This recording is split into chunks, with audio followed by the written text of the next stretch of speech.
Hello everyone, welcome back to my channel. It is your girl Andrew J. Thank you guys for tuning into this video today, and if you guys watched my last video, you will be aware that we're keeping the trend going with Attack on Titan today as we look at the last episode and really somewhat doing an analysis or really just picking out some things that stuck out to me. So without further ado, let's get into the video.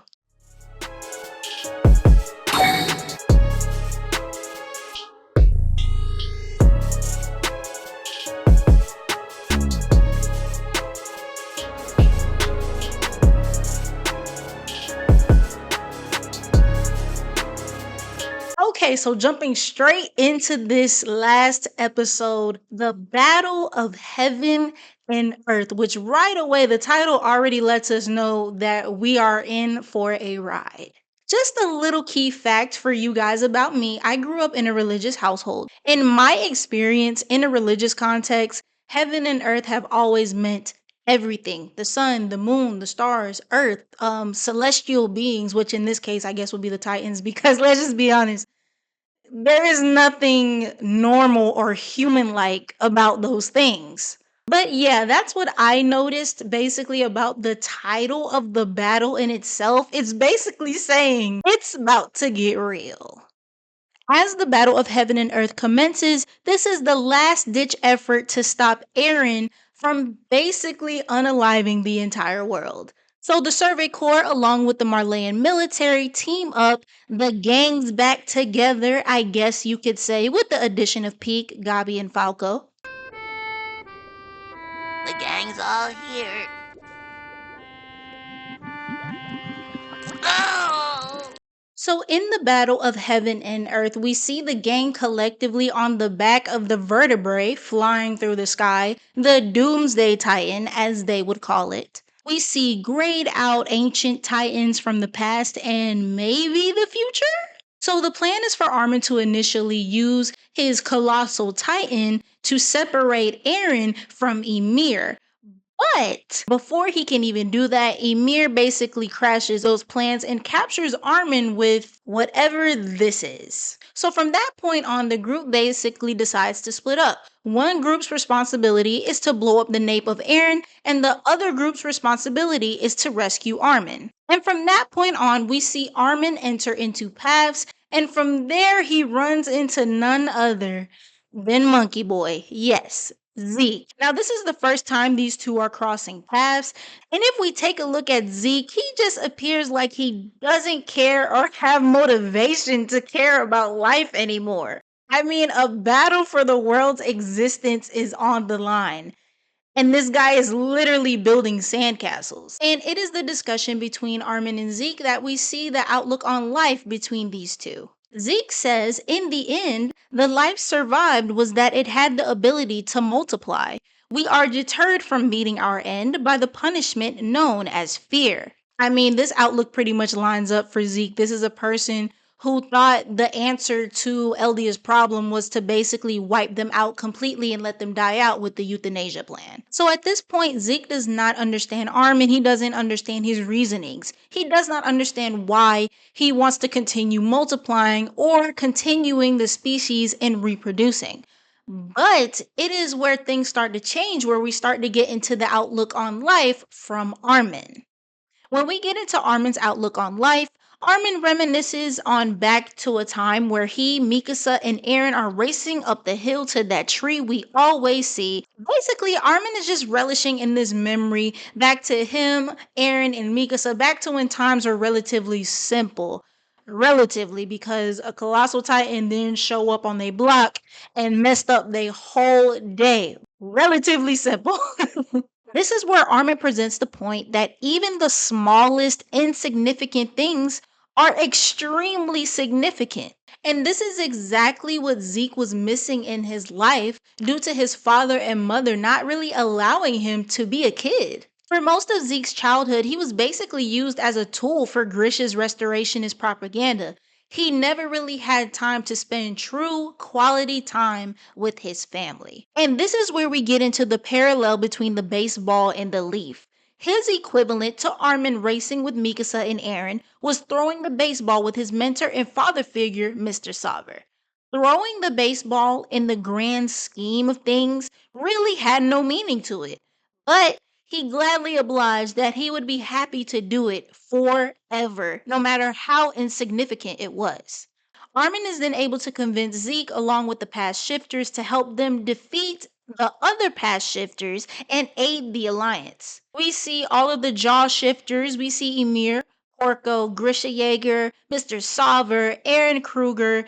From then on, Armin and Zeke emerge from paths, and Armin emerges in the hands of a colossal titan, and to his left and right are Aaron Kruger and Grisha Yeager, and in the middle is what is now revealed to be Mr. Sauver's Beast Titan. And when Zeke is around, you know Levi isn't that far behind. Zeke calls out to Levi almost in a childish, like funny manner. It's like he's welcoming death at this point. And we all know when it comes to Levi, he is Mr. Smoke on sight, Mr. No talking, Mr. When I see you, it's up. This man was literally talking about his leg injury, and when he saw Zeke, all of that went out the window. He popped an adrenaline shot and he got to work. I think we should kind of talk about the development of Zeke just a little bit here, considering his outlook on life prior to all of this and his actions prior to all of this. It's almost as though he's trying to atone for what he's done and he feels bad, which is why it's so heartwarming to see him really call out to Levi like that because, like he said, he didn't want to see Levi.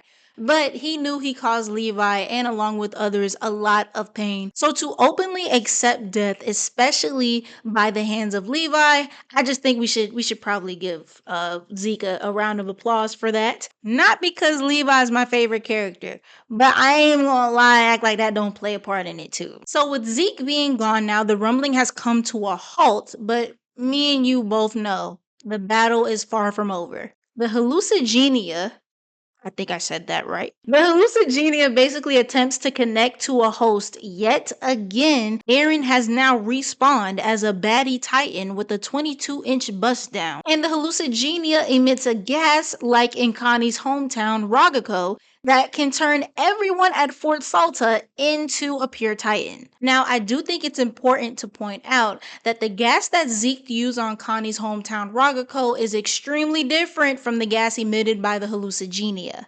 The gas emitted from the hallucigenia does not need Zeke to scream in order for it to be activated. This is leading us to the solution that all of us basically expected to come at one point or another to unalive Eren. And it is at this point that we transition into the last conversation that will be had between Eren and Mikasa and Eren and Armin. I'm gonna try not to cry. So first we get into this cabin scene, a very happy place for Eren and Mikasa as it brings them back to their childhood. We even see short hair Eren, Mikasa with long tresses again. We see their same clothes from when they were kids. So, like I said, this would inevitably be the last moments that Eren would be able to spend with Mikasa. During this conversation with Mikasa and Eren, we learn that this is the reality that would have taken place if Mikasa were to reveal her true feelings for Eren. I'm pretty sure you guys remember when Eren got friend zoned. Eren and Mikasa are literally the definition of a tragic love story. When you're really thinking about it, they probably wouldn't have been able to be together and be truly happy either way. Because let's just go with this reality, right? That's presented to us in the cabin scene. If Eren and Mikasa would have stayed together like in this cabin reality, they would have ran away, meaning the rumbling wouldn't have started and the invasion probably would have been way worse than what it turned out to be. They probably would have taken over Paradis Island. And that would probably result in nearly everybody that Eren and Mikasa cherished, like Armin, would have probably died. And that is an outcome that Mikasa and especially Eren did not want. It would go totally against all of his goals. And as the conversation between Eren and Mikasa comes to an end, he says, "Forget about me and make sure to throw away the scarf because she's gonna live a happy, long life." Now, I don't know about y'all. This might be a hot take. I don't know. Depends on who's listening. But this conversation to me hit way harder than the conversation he had with Mikasa. Boy, when they had this conversation, The tears just began flowing. So, in this conversation between Aaron and Armin, we see them return to the state of their childhood. And this is something that both Aaron and Armin have been saying they wish they could actually go back to, like I said earlier. So, in this conversation, much like in the conversation between Armin and Zeke, we see the different perspectives of Armin and Aaron. Honestly, this was such a deep conversation and it was so beautiful and so needed between the two, honestly. This is where we learn that Aaron has traveled and pursued every possible outcome. It is revealed that the rumbling and basically unaliving 80% of the population was the only way.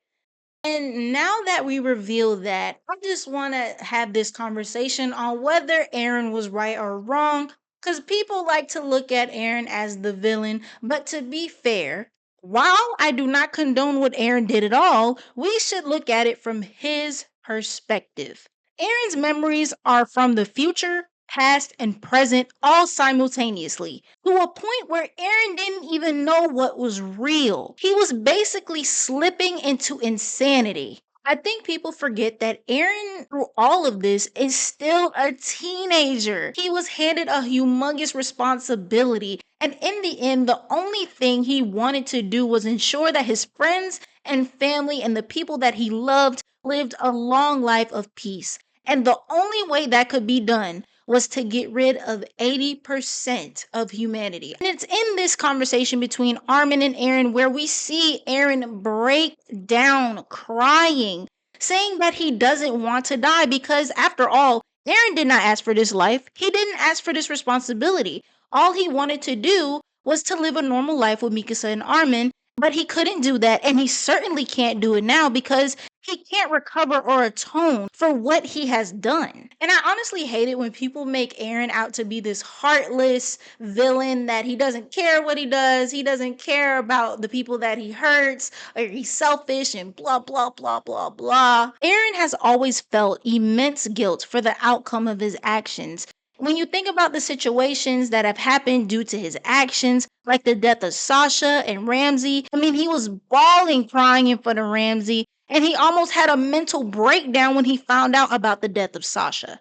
And although Aaron did disclose that the rumbling was really the only outcome, I'd like to make a point that the Marlians definitely had chances upon chances upon chances to avoid the rumbling. First of all, Marley declared war on Paradis first. And if we're looking back to King Fritz basically gave Marley the trailer to the rumbling. King Fritz fled to a whole other island and he said, "If you mess with my people, I will unleash these huge titans on y'all. What more of a warning do you need?" And I'm just looking at it from the people of Paradis' perspective as well. Their minds were completely wiped. They had no prior knowledge to the Marleyan or Eldian war that was happening. They had no knowledge of who Marley even was. They didn't even know that Titans were humans. Imagine having to spend your life inside walls being subjected to the pain and terror of watching Titans eat your family, eat the people you love, and you have no idea why. You just think that's how life is. And yes, I understand in the world of Attack on Titan, it's not that simple. But all I'm saying is there were warnings. This is when we see the much like how Armin and Zeke had the leaf and the baseball. This is where we see Aaron's outlook as of right now in this story, where he sees no hope, he knows he's going to die, and basically him just slipping into that insanity that we referenced earlier. And then we see Armin's seashell, which is completely intact, which we see Armin's perspective all throughout Attack on Titan. He likes to keep this relatively positive outlook on life. There's always another outcome. And we basically see Armin giving this basically a little pep talk to Eren, saying that we will both see each other in hell because he was the one that initially introduced Eren to the real world, which would kickstart his slavery to freedom. So at this point, we see everyone on Fort Salta, including John and Connie, being turned into pure titans. We have Peak, Annie, and Rhina,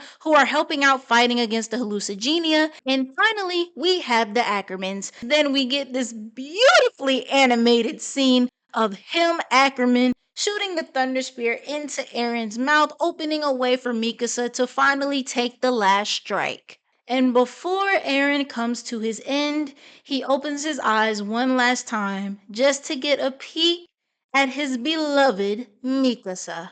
A big takeaway that I get from Attack on Titan, I think there's so many lessons you can learn from Attack on Titan, but one of the biggest things, especially when we take a look at the end credit scenes, is that war and the cycle of hatred, or really the cycle of humans, just will repeat. It's inevitable. We fight and we find conflict with each other. We go to war with each other. We find solution to the war. And then we find conflict again, and then we go to war again, and then it's just a cycle that continues to go in a circle and start over and over and over again. And again, the reason why Aaron started the rumbling in the first place was to give at least a small period to where at least the people he loved and he cared for could live in peace. And yeah, I feel myself about to tear up now because yeah.